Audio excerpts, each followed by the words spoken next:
Good evening, ladies and gentlemen. My name is Gorduf, and welcome to my, what do they call it? A Let's Play of, my conquest of Middle-earth. I am, as you can plainly see, the High Chieftain of the remains of Angmar. And my mission, well, is to conquer the hell out of everything and everyone. Or maybe I'll just overthrow Sauron, or something along those lines. I haven't decided yet. But anyway, welcome to my lands. There are 3 small places. We have a tiny castle here, less than 400 orcs strong. Here. Oh, that's actually almost 3,000 orcs. That's not too bad. And that's hidden with my good friend, Chieftain Lagbug. We won't be talking to him because I haven't figured out how he sounds like yet. And we also start off with Gorduf as our capital, even though it only has 1/3 of the population of, what's it called again? Shedon. So I'm not quite sure if our orcs understand what the word capital means, but oh well. And this is a city as well, not a fortress, I think, even though it kind of looks more like a fortress.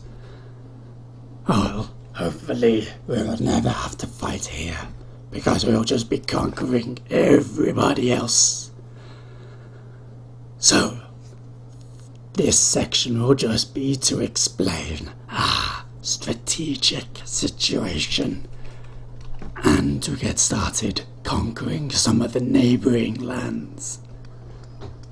First of all, we have to decide what to buy, what to begin construction of, and I would recommend everybody starts with the warg breeder, since wargs are incredibly useful. I'm also going to get a diplomat and start on the archers, since a diplomat will be needed, as I'll explain soon. Here is going to be anything at all that can increase our income, such as a hunting lodge and litter. We should have enough left over for the mines. And I'm not going to build, no, I'm going to build 1 unit of snagger stalkers, because the units of snagger stalkers we have here have 1 level of experience, which means they have slightly less fail than all the other snagger stalkers, because they do suck immensely.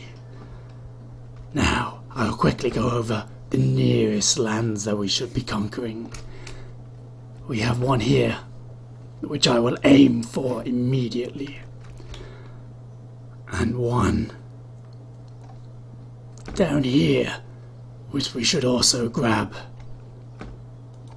There are a couple up here, and I believe 1 here, which are more medium-term goals in this session, and a handful around here, which we will move on to take, well, soon.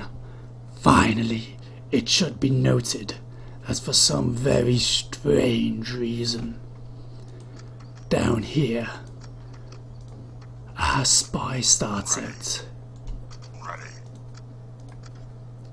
I'm not quite sure why, and I don't think he can actually march through that place. However, that's Goblin Town. But I'll try this time. He did can. Okay, well that's not too bad. Even though he lags the screen tremendously while he does so. So that's not actually a terrible position for a spy to start in. Anyway, let me get on to my second turn. Welcome back. Now you may have have noticed, well, I should hope you've noticed, because if you haven't, then you're clearly not paying attention, that I skipped the whole turn thing. This is because my poor computer cannot possibly record and process the turns at the same time, and it would be very slow and boring for you. Anyway, it looks like the King of Rohan is dead. The dwarves have decided to go back to Khazad-dûm. Irithan has been reclaimed by Gondor, and the Corsairs have taken Gobel Tolfalas. There, I think that's how it's pronounced. If not, who cares? Nothing of that was really relevant to us at the moment. So I am going to form up one army here. This is to take this city place down here soon. And Lunal. Well, either Lunal or this guy here, Ladbug, will control Sheldon, whatever. Because it has the most people in anyway. I will start sending out my army, led by myself, of course, to conquer here. Now, a brief introduction to our own useful ally, the Orcs of Gundabad, that are down here along this mountain range, the Misty Mountains. We won't actually do much with them. The only thing to really note is their city or fortress of Gundabad, which is here. It will probably fall to the dwarfs at some point in the future, and when it does, we will have to recapture it. This is because, first of all, it is far more defendable than Litash. It is also, secondly, far more profitable.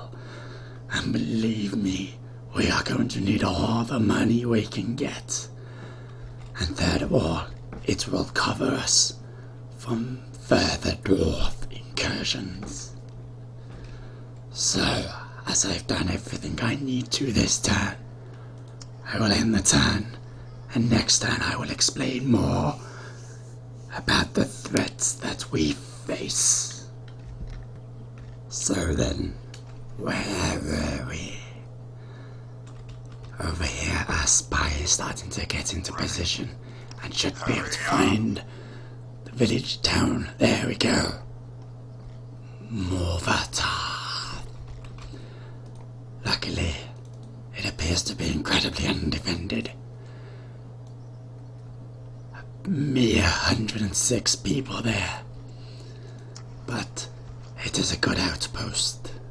So let's see which will be staying behind in Shedan. It looks like there will be Lunal for some reason. But the rest of the army can now march down, and we'll capture it soon. This puts us on the border with Elrond, and I believe his place is called Ilmerdis, something along those lines.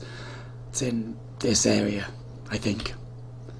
Anyway, as all elvish factions are, they are powerful, and we will need to keep a large garrison in Tarth to ward off any raids.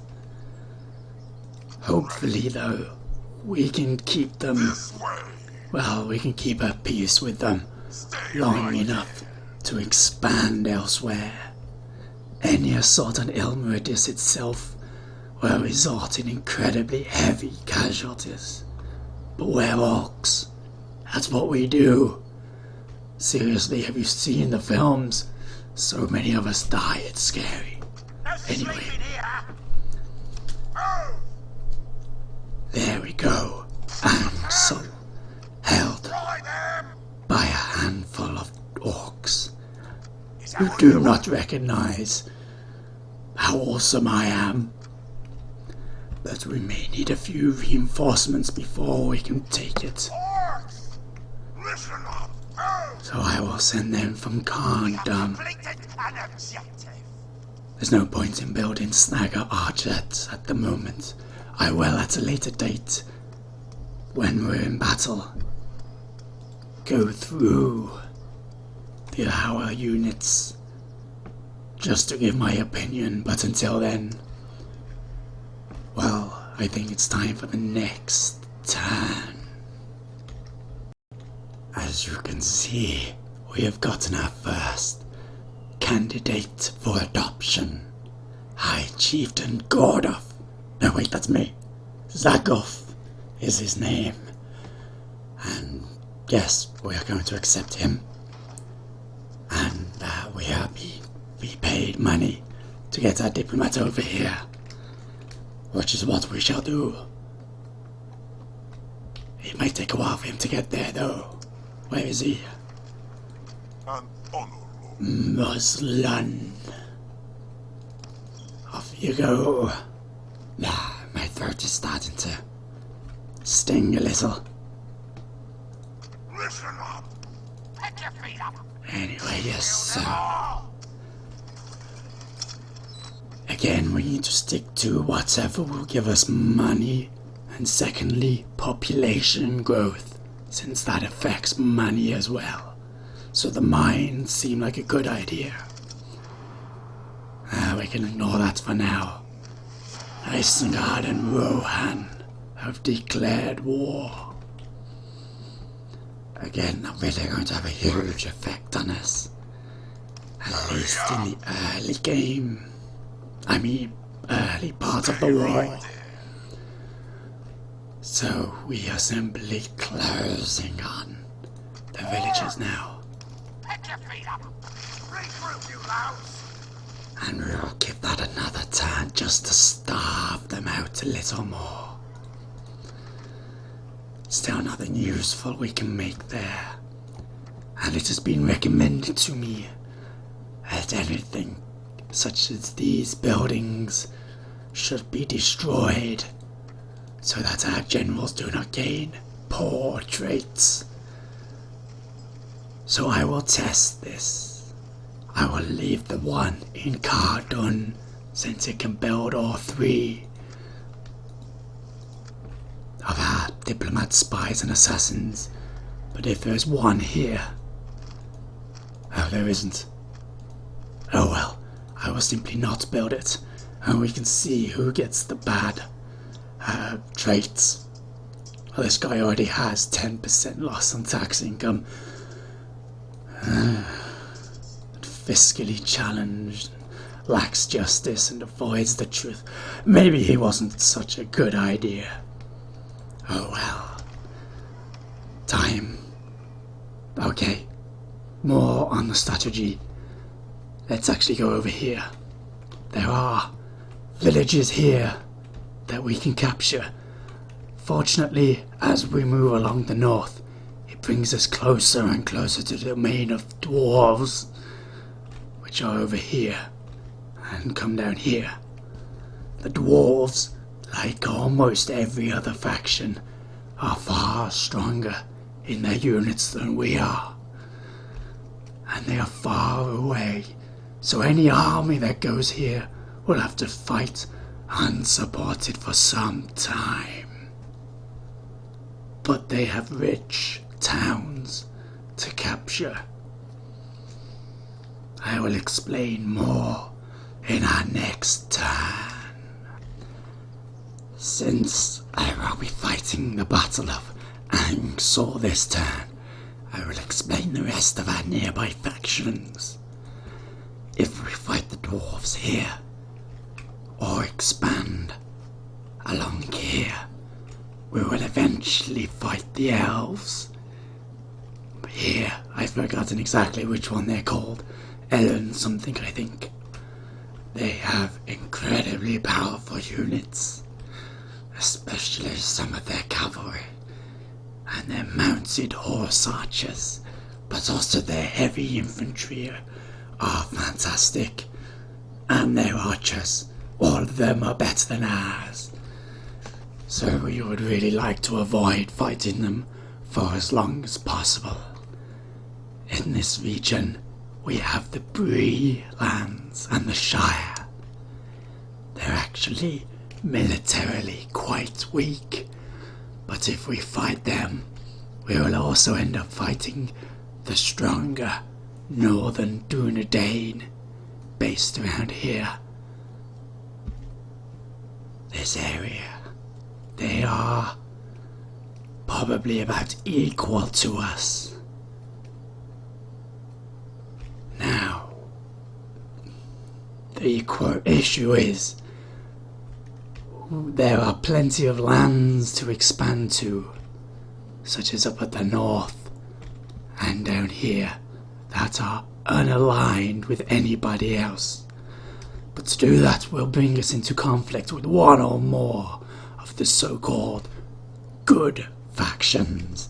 The elves here, the humans, men here, more elves here, and the dwarves here. So we have to pick our enemies very carefully. Our only other option is to backstab our allies in Gundabad immediately. And if we do that, I have no idea what will occur. Maybe the good factions will not declare war on us, although I think some already are. Yes, Breland, the Dunedain, the dwarves of Erebor and the Iron Hills, which are the ones over here to the east, who will be fighting Gundabad, and the dwarves of Ered Luin. Oh, and the Grey Havens and Ilmer. Everybody's at war with us already. So we could backstab our allies and attempt to make peace. But I think we should backstab Sauron once we are already in an extremely strong position. So.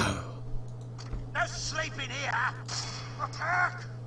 Chop them to pieces! Now, I really shouldn't auto-resolve this battle, but there is only one enemy unit. So I think you can forgive me if I do. And we will occupy it because we don't want to kill anybody there, as there's only 114 and we want them all paying taxes. Now I will leave our weakest units there as garrison to hopefully ward off the elves. Objective complete. And I will see if we can build any other units to strengthen this army so that it can do whatever we decide to do with it. Oh, we have built mines in Litash.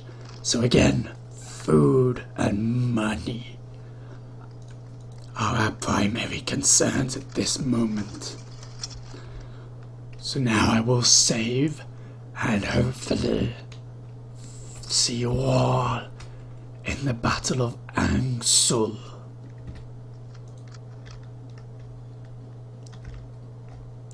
Actually, I don't know why I'm showing you this. You really don't need to see it. This is the Let's Play real version. So, pray to the Dark Lord Melkor, or one of those other people, Manwë, or I used to know them all. Bagger, Manwë, who's the leader of them all? Ilovata, but he's passed it on to someone else who's basically does all the stuff. Anyway, pray to whoever you pray to that I do not crash. I thank you, dear viewer, for your prayers. For the Dark Lord Melkor has answered them, and we didn't crash, which means it won't take me another half an hour to reload this game mod. Oh, I really should introduce the mod for those who haven't played it before. This is based off of the Third Age mod, which is absolutely incredible, and you should all download and play it if you haven't already. It is called... Yes, it's called the Third Age mod. bizarrely enough. Let me try this again. I can't pick up those letters. I have to do. Anyway, okay. It's based off of the 3rd Age mod. It is called Divide and Conquer, and it expands the units, factions, and various other things such as maps and scripts in fun, interesting, and evil ways that I will explain when I get to them. And one of the factions is the faction I'm playing now, the remains of Angmar. Angmar is the kingdom that destroyed the northern kingdom of Arnor after it was split into 3 smaller kingdoms which I can't remember.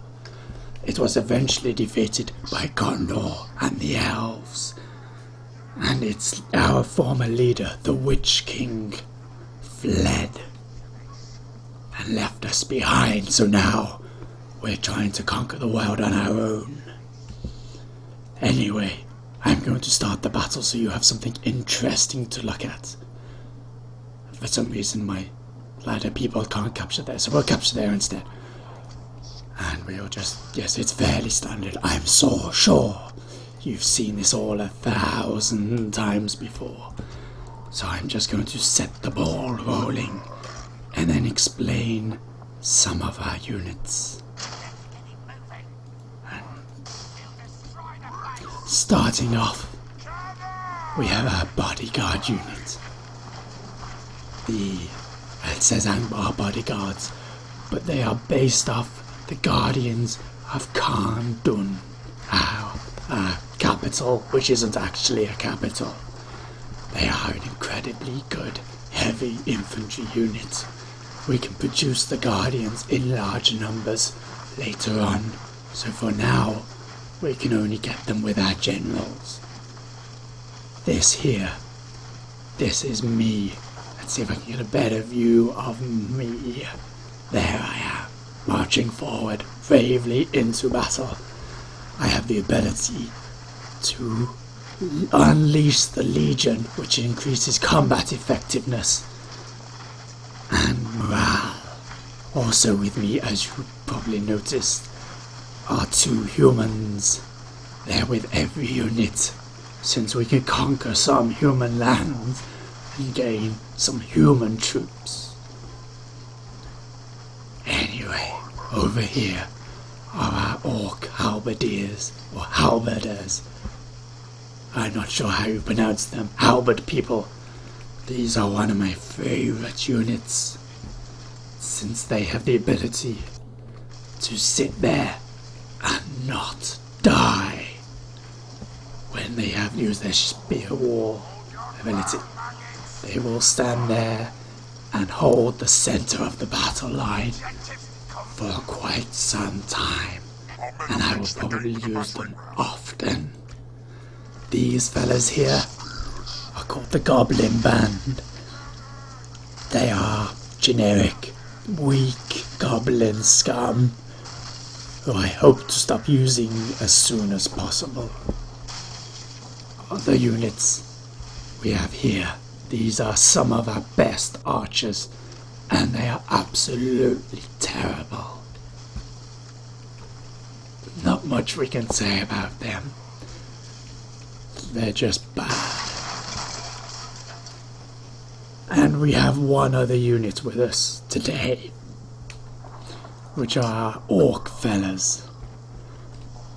These are a good unit to flank the enemy with. They have bonuses versus armored units and cavalry units, but they have fairly weak stats. So they are good for the early part of the war. Our opponents today are mostly ranged orc looters, who are actually worse archers than our own. And there should be 2 units of orc looters who aren't ranged, who whilst having a high defense value are pretty poor on the attack. So I won't even bother. Actually, yes, I will send these goblins in as cannon fodder and move my archers in so they can start killing things. But for now, I will use the magic of the Twitch spell so that you don't have to watch me getting into position, and you'll simply, well, return just before the fighting starts. Hopefully. The fighting has started slightly sooner than I expected, with their ranged looters having set on fire one of the goblins. Poor fella. Anyway, I'm going to send these goblins off to flank, and we'll march forward with my halberd goblin dudes, because they will die. Meanwhile, supporting my halberd goblins will be my bodyguard, and possibly even the orc fellas, as in the actual fellas. And my archers will move up and get into position as well, and hopefully we will crush them quite quickly. And also hopefully Twitch hasn't crashed or turned everything pink, which is what it sometimes does. So yes, this should be a fairly easy battle. Victory, well, it says it's a distinct possibility there, but it's always easier than that little bar says. So we will put these, oh, they are in formation. Well, they've got their special ability on. So once that happens, we will start advancing. The only disadvantage of the halberds is that they are very slow. Oh, my throat is really starting to feel it. I think I'll take some orc drought. Oh wait, I finished almost. The last few drops of orc drought really hits the spot. And why am I...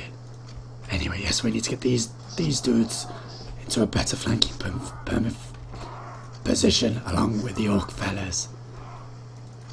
And the halberd dudes get into battle. They've actually lost, surprisingly, a few of them. I believe their weakness is from ranged attacks. And I'll just send in the bodyguards in support. And the goblins, being fairly stupid, have gone the wrong way, but it doesn't really matter. As I said, we can't lose this fight. We just need to keep our casualties to the minimum possible, since soon we may be fighting dwarves and elves with this army. So yes, these orc looters are done for. In fact, now I will activate my special ability and unleash the Legion. As you can see, it is clearly having a great effect. Well, it probably is, it's just impossible to tell. Meanwhile, my flanking goblins are almost in position. As a goblin, orc leader, you should learn to always flank every opportunity. It is always the best way to bring your greater numbers to bear, and if you are not fighting with greater numbers, you are either in serious trouble or a terrible orc commander, or you're just, well, possibly really good orc commander. One of those three. I know that strategic advice isn't as useful as it sounds, but you will understand later. So my units that flank for flanking isn't actually going to be able to flank an enemy unit. But oh well, it was worth a try. Meanwhile, this fight here isn't going to last much longer. My goblin trackers should be able to open fire. They will try for this unit here. This is because, now I'm not completely sure about it, but I am almost sure that armor is reduced for the back and the sides. Also, arrows that come from the back or from the right. Oh, ignore the shields, which as we can see, so armor is reduced by 1 or maybe 2, and the shield is reduced completely from the back and the side. This will dramatically drop the defense value. There. I think. Anyway, these orc looters are almost defeated. Utterly. The goblin halberd people haven't taken many losses, but they've still taken more than I would have liked. But yes, not a huge amount I can say, and I could really do with some more orc draft for my throat. But these goblin band is winning, and these fellas should get into the fight fairly quickly. Now I won't speed up the fight, simply because I don't want to melt my computer. Oh, I think that was something saying they've lost half their men. Yes, they have, that's good. That's always a good sign. Anyway, we've won this battle here, so we can crush these orc looters, and then when we've won this battle, this force will crush them. Anyway, I will try to disengage this band of goblins from here and attempt to flank this unit here. Now they're just stupid goblins, so they may not. Oh, they are! That's always useful to see goblins actually following my orders. Anyway, oh, they've broken. Well, it wasn't quite needed, but oh well, get out of the way, you tree. Right, now all these other units can get back into battle. The problem with these fights is, as soon as the enemy retreat to this area, they rally immediately. So they take a long time. A lot of our fights, well actually all of them, all fights are won by breaking the enemy morale. Well, obviously except for city fights. All fights in the field are done by breaking the enemy morale, rather than forcing them to fight to the death, because we're orcs, and we can't really win one-on-one, so we want the enemy to break as soon as possible. So, these fights against elves and dwarves will be horrific for us, since they will simply not break. Especially once we're fighting the stronger elven and dwarf units. Then orcs will die by the thousands. But that's not today. We've captured the enemy's general. That'll teach the cowardly dog to turn. Today, run. we capture the enemy general and kill the last few of his Our men have orcs. taken control of the castle. Oh, I think that's counting that as a win already. That's good. Where am I? I want to see myself fighting. I want to be somewhere over here. Red flag, as you can see, merely means that my special ability is currently in effect. Many of them do wear off. Also, once I am dead, no one can regain my special ability. One other has my ability as well. Well, not my ability, he has a special ability of his own. So, the last couple of orcs die, and I believe that is victory. So, orky people, can we get a cheer of victory? We usually do, I think. There we go. Cheer, orcs. Cheer. There we go. Victory at last. No, not that. Join the enemy! Yes. So we have taken Angmar, and again We don't want to kill 47 people or 207 people because this is currently one of our largest villages. So we will occupy it. Oh, it's a castle. Oh, that's good. It's a wooden castle. And, well, we can only build a hunting hut. And this army now. We will leave behind our 2 weakest units. And we will send it off north to start to conquer the lands there. And I believe that is time to end the turn. And end this chapter of the Let's Play. Since we have conquered our initial expansion regions. Except I think there's one here which we can also go for soon. Let's get my spy up there, shall we? Yeah, there we go. Every region now that we conquer will bring us against an enemy.